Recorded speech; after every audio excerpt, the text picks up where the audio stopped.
Amigos de Te lo cuento News, estamos nuevamente conectándonos. Son las 11:25 horas de Caracas, 9:25 horas del centro de los Estados Unidos. Y es que de luego que hicimos la conexión, se ha dado una noticia de alguna manera de última hora y por eso lo hemos llamado así. Y es que Juan Guaidó ha puesto un tuit en el cual dice: los acontecimientos de hoy me obligan a tomar una decisión, plantear a la comunidad internacional de manera formal que debemos tener todas las opciones para lograr la liberación de esta patria que lucha y seguirá luchando. La esperanza nació para no morir en Venezuela. Nosotros tenemos a nuestro compañero periodista, pero también internacionalista en el teléfono, Luis Daniel Álvarez, para que él nos ayude a entender entonces si esto sería la posibilidad de una intervención militar en Venezuela. Vivian Castillo está con nosotros nuevamente, nuestra compañera desde Chile, y estamos transmitiendo en este instante en 3 plataformas. Vivian lo está haciendo por nuestra cuenta de Twitter, yo lo estoy haciendo por el Instagram y como siempre estamos por nuestra señal de Facebook. Luis Daniel, muy buenas noches, gracias por atendernos vía telefónica.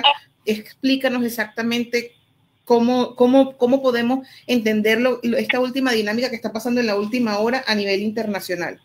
Antes de que hable de Luis Daniel, me quería preguntar si nos escuchan bien en Instagram. Perdón, en Twitter. Ok, que las personas te digan allí cómo están escuchando. Espérate que van a chequear ella ahí. Escuchan no solamente lo que yo estoy diciendo, sino lo que están diciendo mis compañeros. Perfecto, podemos empezar. Sí. Vamos, Luis Daniel, entonces cuéntanos tu apreciación de este instante. Bueno, buenas noches, María José, Vivian y a toda nuestra audiencia de Te lo cuento News. Importante lo que viene ocurriendo, sobre todo con miras a aclarar el asunto, porque lee uno a nivel de redes, a nivel de análisis, algunos planteamientos, expectativas, se está hablando ya de una intervención y no. La dinámica internacional es una dinámica muy particular, porque no solo es lo que se plantea, sino que también hay que dar una lectura a cada una de las realidades. Si se planteara, por ejemplo, una eventual intervención, habría que ver si los países pueden hacerlo, cuáles son sus propias realidades internas, cómo tendría que llevarse a eso. Entonces, lo que se está haciendo en este momento es asomar un mecanismo más de presión, que lo que indica es que hay que estudiar a la luz del Grupo de Lima, que es la reunión con la que el encuentro que va a tener el presidente de la Asamblea, Juan Guaidó, el día lunes, y una reunión con el vicepresidente Pence para ver qué puede hacerse en aras de una presión. Pero decía Guaidó cuando intervenía junto al presidente Duque de Colombia y al secretario general de la OEA, Luis Almagro, asomaba que incluso se va a estudiar la posibilidad de mayor acción desde el punto de vista diplomático para seguir presionando. Entonces, yo diría que indica que hay que seguir, que van a buscar una reacción colectiva, a ver qué piensan los países vecinos, a ver qué piensan quienes están en el Grupo de Lima, a sondear la opinión de los Estados Unidos, pero creo que es prematuro todavía decir que se va a asomar una intervención, que sería una eventual acción de las que puedan tomarse. Pero lo que yo rescato de todo esto es que se sigue apostando por una comunidad internacional muy activa, vigilante, que dio en primera fila lo que ocurría hoy, sobre todo en la frontera con Colombia, y conocía lo que pasaba en la frontera con Brasil. Yo creo que es prematuro todavía decir y aventurarnos a hablar de que esto lo que indica de buenas a primeras es una intervención por parte de una coalición internacional. Creo que habría que esperar y habría que ver el desenlace que puedan tener esas reuniones del lunes. Hay una cosa que además podría estar llevada a esta reunión y es la posibilidad de además poner sobre la mesa una intervención para que en definitiva todo el estamento militar venezolano decida finalmente de qué lado colocarse, porque de darse una intervención más adelante cuando se cumplan todos los pasos que tú nos has mencionado, se trata de una intervención con una Fuerza Armada que está desunida, que no tiene maneras ni tiene el poder que tienen otras fuerzas militares internacionales y sobre todo las que llevan a cabo este tipo de intervenciones como la norteamericana o las intervenciones conjuntas. ¿Y no crees tú que esto puede significar, o esta declaración de Juan Guaidó puede significar además una medida de presión adicional para lo que tiene que ver con la Fuerza Armada?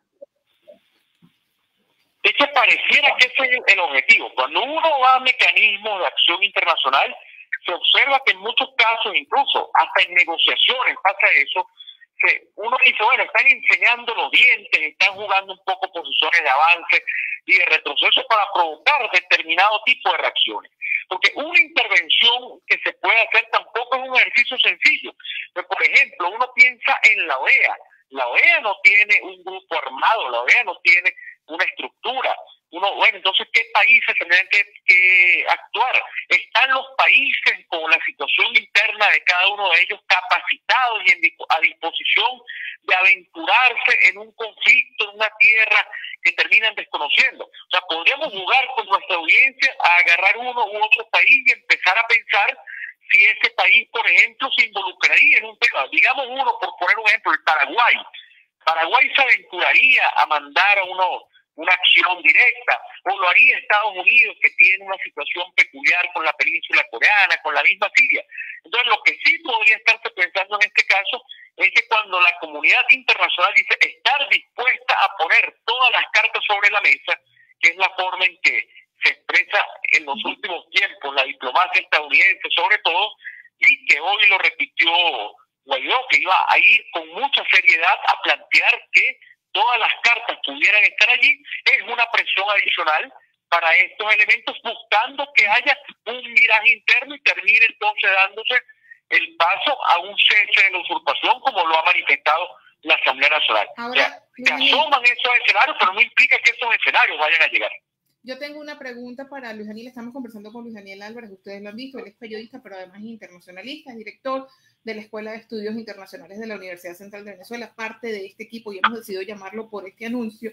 Yo quisiera preguntarte específicamente por lo que son unos tuits que ha puesto también Marco Rubio. Marco Rubio es senador estadounidense y él dice que después de las discusiones de esta noche con dirigentes, y habla de varios dirigentes regionales, está claro la gravedad de la crisis y de los crímenes que ha cometido Maduro, del régimen de Maduro, así lo dice él, y que ha abierto la puerta para varias potenciales multilaterales acciones que no estaban en la mesa hace 24 horas. Mi pregunta es, tú nos estás dejando saber en este instante que podría no necesariamente estos mensajes ser una intervención militar como tal. ¿Cuáles entonces son esas otras opciones que ellos estarían planteando para poner en la mesa?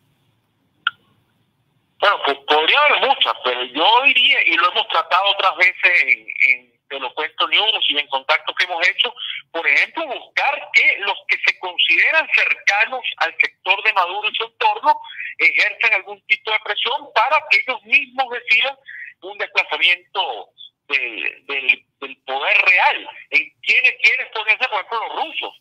Entonces, medidas que los Estados Unidos y otros países puedan ofrecerle a Rusia, mediación, revisión de sus temas, cuáles son sus circunstancias con Venezuela, qué pasa con una deuda rusa que está por vencerse en los próximos días, qué va a ocurrir allí, que los rusos entonces, que a mí no me gusta decir que Rusia y China son aliados del sector de Maduro, pues me parece que es equiparar a ese sector con Rusia y China, que son dos potencias de gran tamaño, de gran envergadura. Bueno, lo que pasa es que existen intereses de Rusia y de China en Venezuela, pero cuando rusos y chinos se dan cuenta que no hay gobernabilidad, que incluso han pedido los rusos en distintas ocasiones que se haya un entendimiento que garantice algunas condiciones mínimas para permitir el manejo del país, entonces esa podría ser una medida que se le garantiza a Rusia y a China, que en la medida de que haya transparencia, de que se hayan hecho determinadas obras, de que lo que ellos invirtieron de verdad tenga asidero en territorio venezolano, bueno, vaya a poderles pagar lo que se tiene, los mismos Estados Unidos puedan de alguna forma dar algún crédito eventualmente que permita. Entonces, esa es otra estrategia, socavarle las bases que todavía generan algún tipo que todavía le permiten a Maduro y a su entorno mantenerse con ciertos contactos a nivel internacional.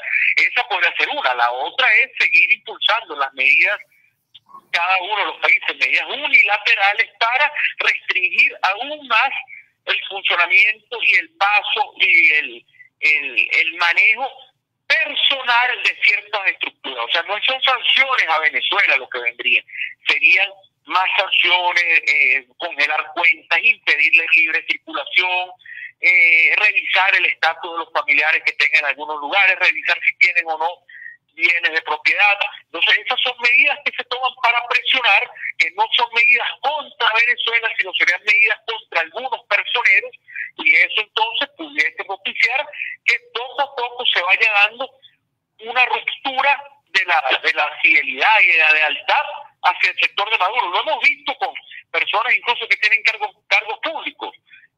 Por ejemplo, a nivel del tema internacional, a nivel de la política exterior, hemos visto desde embajadores, como el caso del embajador de Venezuela en Irak, hasta funcionarios consulares y agregados militares y otro tipo de funcionarios del servicio exterior que han salido a decir que rompen con el sector de Maduro y que entonces reconocerían a la Asamblea Nacional. Eso es lo que busca este tipo de medidas y este tipo de mecanismos. El mundo asoma a lo mejor el extremo más fuerte para provocar que se quiebren las lealtades que todavía se mantienen. Luis Daniel, hay una pregunta que te la tengo que hacer porque aquí hay mucha gente que está conectada en Facebook, nada más tenemos 566, tenemos cerca de 27 en Instagram y no sé cuántas están conectadas allá, Vivian, tú que puedes ver. Ahorita cerca de 100 y les pedimos por favor que compartan la transmisión. Quien habla es Luis Daniel Álvarez, que es periodista e internacionalista y que está analizando en este momento las últimas declaraciones de Guaidó sobre analizar el lunes en reunión con el Grupo de Lima y con el vicepresidente, con el secretario de Estado norteamericano Mike Pence, una posible intervención en Venezuela. Estamos hablando o analizando con Luis Daniel cuáles pueden ser las reales causas de esta decisión de Guaidó de hacer estas declaraciones. Y voy a preguntarle yo, porque es lo que pregunto a toda la gente. La gente está escribiendo y en la transmisión que hicimos anterior, mucha gente realmente pregunta por qué seguir esperando para una intervención. La gente, eso es lo que más escribe, al menos es lo que yo estoy viendo en las 3 redes, en las 2 que tengo yo abiertas aquí, qué tanto hay que esperar para una intervención. Y yo quisiera, Luis Daniel, porque hay lapsos internacionales, hay tiempos que hay que cumplir y pareciera que la gente está como un poco desesperada. Y me perdonan los usuarios si el término de alguna manera, pero la gente quiere una respuesta ya. La gente no quiere una situación tan difícil como la que se está pasando. ¿De cuánto tiempo cualquier tipo de sanción, cualquier tipo entonces de estas otras opciones que estarían en la mesa, incluyendo la opción de un tema de una intervención militar, podríamos estar hablando, Luis Daniel? Bueno, uno entiende, yo diría, María José, que es lo primero que uno debe señalar, se entienden, por supuesto, las razones del desespero de la ciudadanía y de la angustia de las personas, en temas de hambre, en temas de salud, en temas de seguridad, eso uno lo entiende. Pero el siglo XXI y el devenir de la nueva concepción del derecho internacional y de la política exterior lleva a que se haga lo posible por evitar intervenciones y por evitar acciones de fuerza, porque hay temores, independientemente del tipo de intervención. Algunos incluso hablan, por ejemplo, lo que ocurrió en Panamá, que mencionan que fue una intervención y le ponen el calificativo quirúrgica. Bueno, toda intervención genera daños, toda intervención genera dolor, genera acciones que llevan por delante a personas que no tienen nada que ver, eso por una parte. Entonces ya se cuidan mucho los países, estos no son los años 50 del siglo XX o los años 70, de actuar sin importar lo que pase, no. Ahora hay unas personas que no son simples números, son individuos, son seres humanos, entonces hay que tratar de evitar lo más posible que a esas personas se les produzca un daño. Pero también vamos a ponernos en la otra acera. Los países, por ejemplo, pensemos en una persona en los Estados Unidos, en una familia que esté en estos momentos en los Estados Unidos comiendo y llegue libre y le diga, me voy porque voy a participar en una misión en Venezuela. Bueno, ¿y qué tiene que ver? ¿Por qué tienes que irte a Venezuela, a una tierra que no conoces? Y lo mismo puede decir una persona en Paraguay, una persona en Colombia que tiene una situación difícil con estas mal llamadas disidencias de la FARC, que parecieran ser la misma FARC con su discurso terrorista. Entonces, bueno, ¿por qué si tenemos problemas a lo interno nos vamos vamos a tratar de ir a resolverle los problemas a otros. Entonces la comunidad internacional se cuida mucho y trata por estos mecanismos de buscar una presión que lleve a evitar ese desenlace. Pero yo rescato de todo esto un discurso, que es lo que creo que viene diferenciando a la Asamblea Nacional de lo que ha hecho la oposición anteriormente, y es el tema de las expectativas. En este caso se está diciendo que esto es algo por etapas, que la solución no la vamos a tener mañana, no se va a solventar el tema pasado mañana y vamos a empezar la semana con una realidad totalmente distinta. No, hay que ir paulatinamente, agotando unas vías, agotando unas etapas, y por eso es que, bueno, ¿cómo es posible que después de lo que pasó hoy haya que esperar el lunes a una reunión del Grupo de Lima? Claro, es que los tiempos internacionales son así, tienen que asimilarse. Los países tienen sus realidades propias. Ellos no viven únicamente para ver lo que pasa en Venezuela, entonces tienen que asumir lo que pueda ocurrir, determinar los apoyos internos para una eventual acción. Les prefieren, antes de lo costoso que pueda ser una determinada intervención, ver qué otros mecanismos terminan rompiendo las lealtades que se mantienen o creando en algún nivel de conciencia, si es que le queda a quienes detentan el poder, para que terminen yéndose, o termina presionando de tal manera que los obliga a apartarse. Eso es lo que está buscando, pero no hay términos reales como tal. No es que podamos decir, bueno, en 3 días tenemos esto resuelto, que creo que es el gran problema de experiencias anteriores, que se crean grandes expectativas, soluciones que salen de un sombrero de mago, y dice, aquí está la propuesta y ya vamos a terminar esto. No. En este caso es distinto, y por eso hay que ir explorando, y por eso la frase de poner todas las cartas sobre la mesa para ver cómo cada una de las cartas nos podrían ir evitando un drama y un trauma mayor al que se viene viviendo. Estamos conversando con Luis Daniel Álvarez, compañero de este equipo internacionalista, director de la Escuela de Estudios Internacionales. Seguimos transmitiendo a través de Instagram, a través de Twitter, está mi compañera Vivian Castillo, y de Facebook, donde tenemos ya 962 personas conectadas a esta hora, preocupadas por este anuncio que ha salido cerca de hace una hora, y yo voy a repetir lo que ha dicho y voy a leer textualmente lo que escribió Juan Guaidó, porque lo hizo a través de un Twitter, y lo que dice un tweet, y lo que dijo Marco Rubio, senador de Estados Unidos. Permítanme para buscar acá el tweet, porque si quieres lo leo yo porque lo tengo en este momento. Dice los acontecimientos. Léelo tú, y además informa las otras cosas que están pasando ahorita. Sí, en este momento además hay nuevos tweets que son importantes compartirlos con ustedes. Los acontecimientos de hoy me obligan a tomar una decisión, plantear a la comunidad internacional de manera formal que debemos tener abiertas todas las opciones para lograr la liberación de esta patria que lucha y seguirá luchando. Hace unos momentos después tuitea: para avanzar en nuestra ruta me reuniré el día lunes con nuestros aliados de la comunidad internacional y seguiremos ordenando las próximas acciones a lo interno del país. La presión interna y externa son fundamentales para la liberación. Luego Guaidó, en un tuit inmediatamente después, 20 minutos después, dice: todas las opciones de la comunidad internacional que ha logrado el cerco diplomático que contribuirá al cese de la usurpación, al gobierno de transición y a elecciones libres, seguimos adelante. Y luego se lanza un hilo del que ya me han hablado algunos de las personas que nos están viendo a través del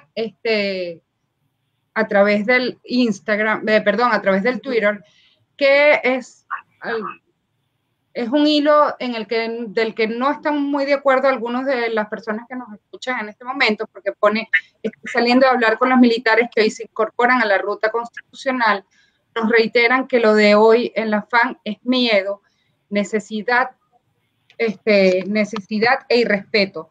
Son soldados que en algún momento tuvieron ilusión por la carrera militar y que hoy son prisioneros del terror.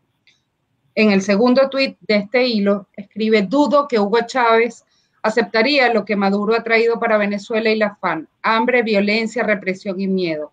Maduro ha destruido todo, comenzando por la Constitución del 99, promovida por Chávez en el 99 y difundida por nosotros en 2007. Y el 3 de 3 de este hilo, que recién tuiteó Guaidó, este último hace 13 minutos apenas, dice: luego de tanta destrucción me pregunto, ¿aprobaría esto quienes creyeron en Chávez? ¿Lo aprobaría su hija María Gabriela? Y bueno, son las últimas intervenciones que ha tenido Guaidó en el Twitter.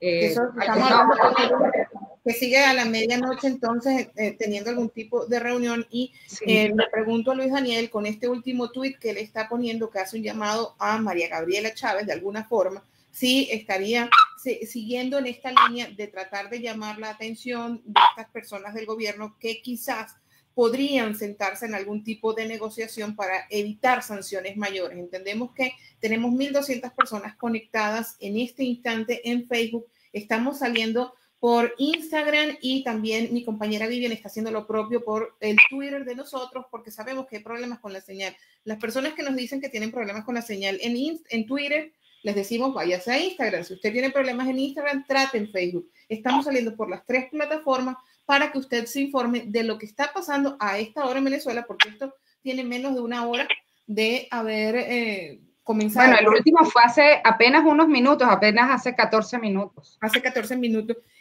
Luis Daniel, Marco Rubio habla de que ya hablaron con líderes de la región. Según la experiencia, ¿qué líderes de la región estarían de acuerdo con un mayor número de sanciones y cuáles serían los que ellos tendrían que tocar, o aquellos países aliados después de lo que ha pasado hoy?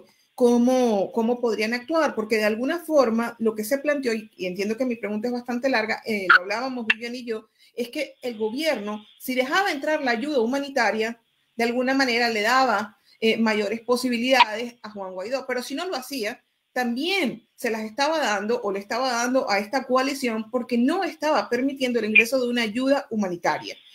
¿Cuáles pueden ser esos países que podrían cambiar un poco su postura ante lo que ha pasado el día de hoy? Bueno, yo trataría esa pregunta con 4 ideas primordiales. La primera, evidentemente, que con el tema de la ayuda, el sector de Maduro perdía en cualquier escenario. Si dejaba entrar la ayuda, evidenciaba contra su propio discurso que en Venezuela hay una situación humanitaria precaria. Si no la dejaba entrar, pasaba lo de hoy, la fotografía de la acción de fuerza, de recurrir a grupos irregulares para que reprimieran, impidieran y quemaran un camión donde venía ayuda. Esa es la primera arista. La segunda, la concepción que puede tener un tema de intervención. La última votación en la OEA consiguió 16 respaldos. Quiere decir que la región todavía tiene ciertos elementos y todavía el término de intervención en el imaginario colectivo es de cuidado, y tocando ciertos países relevantes. Cuando hablo de países relevantes, no es que no todos lo sean, sino nos referimos a simbólicos. Por ejemplo, México. ¿Qué va a pasar con México en la reaparición de la doctrina Estrada, el artículo 89 de la Constitución? Entonces México no entraría aquí, es un actor que es de consideración en la región. El tercer punto, que ya se tocó este tema una vez, el de una potencial intervención en Venezuela. Se filtró hace un tiempo una serie de documentos, unas actas, donde aparentemente el gobierno de los Estados Unidos le había planteado una intervención en Venezuela, y los líderes regionales, en ese momento Juan Manuel Santos de Colombia, Michel Temer de Brasil y Mauricio Macri de Argentina, habían dicho que eso era totalmente inconveniente y que ellos no acompañaban en ese instante al menos una acción sobre Venezuela.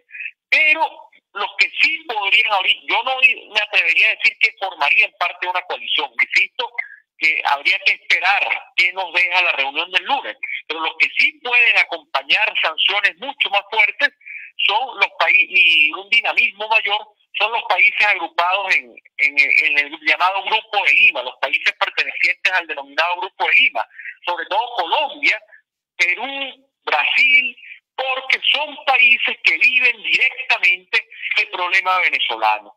No lo viven solo en términos de alianzas, en términos de reuniones, sino lo viven por la complejidad del tema migratorio, el drama que representa para Colombia la cantidad de venezolanos que están llegando, porque les afecta sus servicios, porque tienen que dedicarse a buscar mayor número de empleos para poder satisfacer la demanda de los colombianos que no tienen trabajo, pero también de los millones de venezolanos que están llegando.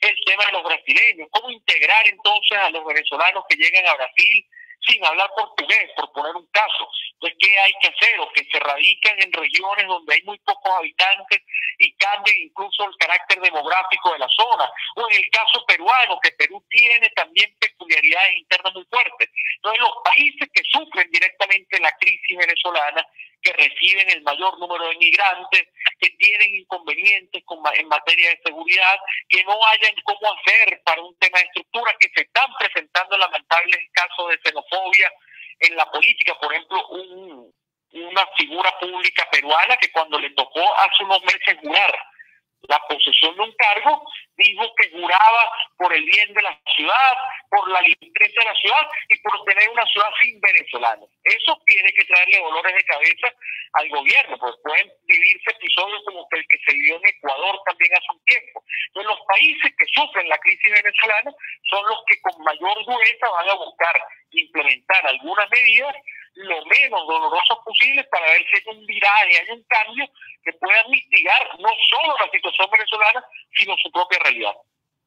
Luis Daniel, te hablabas precisamente hace unos minutos acerca de lo que significa la acción de hoy, que no había manera de que Nicolás Maduro ganara con lo que pasara hoy, dejaran o no entrar la ayuda humanitaria. Por supuesto, esto estaba sobre la mesa y lo sabía perfectamente Guaidó y todo el equipo que forma, todos los diputados de la Asamblea Nacional y además el equipo que forma. ¿No crees tú que esto haya sido precisamente contemplado como la razón final para una posible intervención en Venezuela? O sea, esto ya se debía haber estado discutiendo. Lo digo por los pasos que tú dices que lleva a hacer una intervención en Venezuela. No, yo plantearía, por supuesto, que incluso Guaidó, y eso hay que rescatarlo, se ha cuidado mucho de personalizar el tema de las decisiones, y él habla de la Asamblea como cuerpo colegiado, porque además de eso, la Asamblea es el único poder público legítimo y reconocido por la comunidad internacional. Eso es importante resaltarlo. Entonces es la Asamblea la que va tomando las decisiones, pero con seriedad han debido tener distintos escenarios. Yo diría que el escenario ideal era que la ayuda entrara, porque si la ayuda entraba, primero podían imprimir un triunfo. Les dijimos que el 23 entra sí o sí, y entró. Y además de eso, tienen la posibilidad de que las personas que tienen enfermedades, las personas que tienen hambre, las personas que están desnutridas, las personas que no tienen cómo ir a un hospital, hubiesen podido también tener algún mecanismo para atender. Ese creo que era el ideal, porque se mostraba como una victoria política y además lograba satisfacer las cuantiosas necesidades de grandes sectores de la población que están completamente desasistidos. Pero jugando con este escenario, incluso la presencia de los presidentes latinoamericanos en Cúcuta, de algunos presidentes latinoamericanos, espectadores en primera fila, estaban en puestos privilegiados para ver lo que iba a ocurrir. Ya no hay necesidad de que se los cuenten. Ahora ellos vieron las cosas, ellos observaron en ese rol importante, en el mismo lugar, todo lo que estaba ocurriendo, todo lo que pasaba, y dejó entonces de ser el tema venezolano un asunto que se discute a nivel de prensa, el que se habla mucho, para hacer una situación vivencial. Vivieron ellos mismos lo que allí estaba ocurriendo, y entonces ese podía ser el plan. Señores, vayan porque va a ganar la Asamblea. Si la ayuda entra, gana la Asamblea y ustedes van a ver un triunfo. Si la ayuda no entra, ustedes van a ver una condición muy dolorosa, muy fuerte, un espectáculo dantesco como el que se dio hoy en parte de la frontera colombo-venezolana y de la frontera venezolano-brasileña, pero van a estar ustedes allí también, y eso es lo que va a discutir el Grupo de Lima el día lunes. Uno imaginará las intervenciones en qué sentido irán, y se hablará de que se quemó un camión con ayuda humanitaria y que se reprimió a unas personas que están convalecientes y que fueron con ilusión a ver si les llegaba una caja con un medicamento y una harina, unas vitaminas, lo que puedan para comer, y que fueron reprimidas. Eso lo vio la comunidad internacional, y por eso es una derrota muy fuerte para Maduro y su entorno. Muchísimas gracias. ¿Algo más, Vivian? No, recordarles porque me lo han preguntado varias veces y por supuesto no quería interrumpir a Luis Daniel. Quien habla y quien estaba haciendo este análisis es Luis Daniel Álvarez, compañero de Te lo Cuento News, de esta iniciativa que tenemos nosotros, muchos periodistas, somos más de 150 periodistas en distintos lugares del mundo y en Venezuela. Es doctor en ciencias políticas, en ciencias sociales, periodista, internacionalista, magíster en ciencia política y educación y especialista en procesos electorales. Es director de la Escuela de Estudios Internacionales de la Universidad Central de Venezuela. Para aquellos que preguntaban de quién era la entrevista.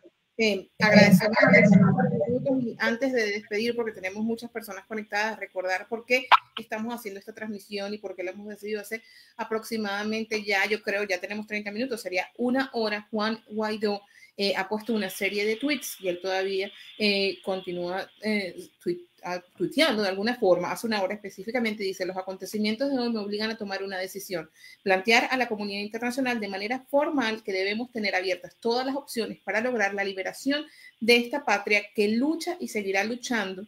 La esperanza nació para no morir en Venezuela. Para avanzar en nuestra ruta, me reuniré el día lunes con nuestros aliados de la comunidad internacional y seguiremos ordenando próximas acciones a lo interno del país. La presión interna y externa son fundamentales para la liberación. A lo que le siguió un mensaje de Marco Rubio, el senador estadounidense, que puso 2 mensajes. Primero, después de discusiones en la noche de hoy con líderes regionales, está claro que se han cometido crímenes por parte de Maduro el día de hoy y ha abierto la puerta para potenciales multilaterales acciones que no estaban sobre la mesa en las últimas 24 horas.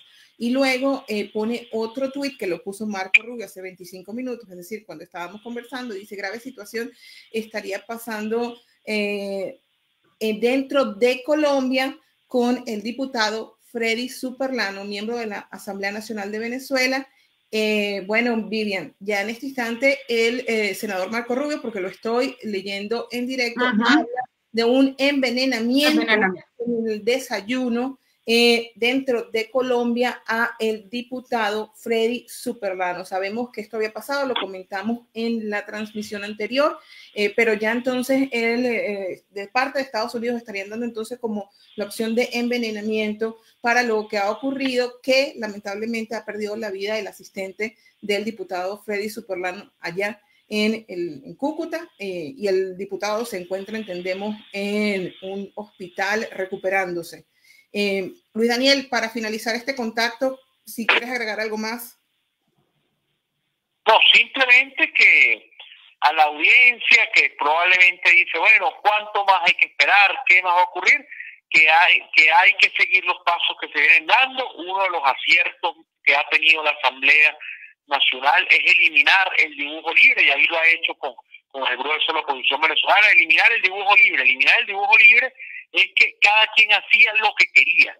Ahora no, ahora hay una ruta muy bien diseñada, incluso que ha tenido además el éxito de que está fijando la agenda y ha hecho que el sector de Nicolás Maduro y de su entorno salgan a responder a lo que hace la Asamblea Nacional. La Asamblea Nacional propone entonces unos cabildos, sale el otro sector, hace exactamente lo mismo. Se organiza un multitudinario concierto en la frontera, entonces sale también Maduro y su grupo a hacer un concierto en la frontera. Entonces, el que esté fijando la agenda, la Asamblea Nacional, creo que indica que la ruta es la adecuada en términos analíticos, en términos políticos, y que hay entonces que seguir, porque si algo puede uno, desde el punto de vista conceptual, encontrar en estos últimos 20 años, es que para la oposición venezolana los atajos siempre han resultado muy costosos. Gracias. Luis Daniel Álvarez, nuestro compañero de Te lo Cuento News, que es director de la Escuela de Estudios Internacionales, ayudándonos a entender entonces este anuncio que ha hecho el día de hoy, la noche de hoy, hace minutos, ¿no? Y este anuncio tan importante que entonces haría Marco Rubio, senador Marco Rubio, de alguna vez ya señalando públicamente de un envenenamiento que se le habría hecho a través del desayuno, lo que comió en el desayuno el diputado venezolano Freddy Superlano. Su asistente ha fallecido, lamentablemente esto ha ocurrido en Cúcuta, Y antes de despedir, no quiero dejar de informarles lo que Migración Colombia nos ha hecho llegar. La información es que Colombia cerrará los pasos fronterizos en el norte de Santander los días 24 y 25 de febrero. El director general de Migración Colombia, Christian Kruger, anunció el cierre de todos los pasos fronterizos entre Colombia y Venezuela en el norte de Santander los días 24 y 25 de febrero. La medida, que fue tomada por el presidente de la República, Iván Duque Márquez, obedece a la necesidad de evaluar los daños ocasionados a las instalaciones gubernamentales establecidas en la zona de frontera del departamento del norte de Santander y realizar las reparaciones necesarias para la correcta prestación de servicios tras los incidentes registrados el día de hoy. Entonces habrá que esperar a ver reacciones el día de mañana, Vivian, sobre todo con esto que ha ocurrido hasta en estos 25 minutos de un posible envenenamiento a un diputado venezolano en territorio colombiano. Saber qué es lo que va a pasar ahí en Cúcuta, y a las personas que están en Cúcuta, que es un número importante. Marjulino los decía, que hay gente que no ha podido regresar desde el concierto, pues al menos 2 días más para poder regresar por los caminos regulares tendrían que tener, porque las autoridades colombianas han cerrado los puentes fronterizos del norte de Santander. Vivian. También este grupo de médicos se va a quedar también justamente en el norte de Santander, un grupo de médicos venezolanos que salió a asistir a las personas que estaban afectadas por los gases lacrimógenos y por los perdigones, que habían sido heridas durante los hechos de esta tarde, cuando se intentaba entrar la ayuda humanitaria a Venezuela, o desde esta mañana, más bien. Muchísimas gracias a todas las personas que se conectan con nosotros a esta hora. Nos han hecho muchísimas preguntas y nos han felicitado, y de verdad agradecemos muchísimo, no solo que se conecten, sino que nos expresen su opinión, y les agradecemos además que no se hagan eco de rumores, porque eso no ayuda. Busquen sus fuentes confiables, siempre medios alternativos, pero que ustedes conozcan de dónde vienen los periodistas. Son muchos, no somos solo nosotros. Y además ayúdanos a compartir estas transmisiones. Las hacemos a través del Facebook, a través del Instagram y a través del Periscope o el Twitter, para que la gente pueda tener distintas opciones para llegar a la información. Ustedes no se hagan eco de rumores. Efectivamente, las últimas noticias hablan de esto que le pasó al diputado Superlano, pero todavía es muy pronto para decir quién lo hizo y por qué lo hizo. Y este es un anuncio, vamos a tratar de aclarar esto, es un anuncio preliminar que hace el senador Marco Rubio, que él habla de un envenenamiento a el diputado Superlano por lo que está pasando, por lo que acaba de pasar, y que ha fallecido pues su asistente. Nos despedimos entonces. Recuerde compartir esta transmisión. Como hemos visto que hay muchas personas conectadas, la vamos a bajar, y como probablemente en media hora va a estar esta transmisión completa en el canal de YouTube para que ustedes se puedan conectar y se las puedan pasar a sus compañeros. Si le interesa recibir los links de estas transmisiones, recuerde sumarse al canal de Telegram de Te Lo Cuento News, y ahí las va a estar recibiendo. Recuerde que nosotros informamos, ustedes deciden, y si nos toca conectarnos una tercera vez la noche de hoy, también lo vamos a hacer. Y una cuarta y una quinta.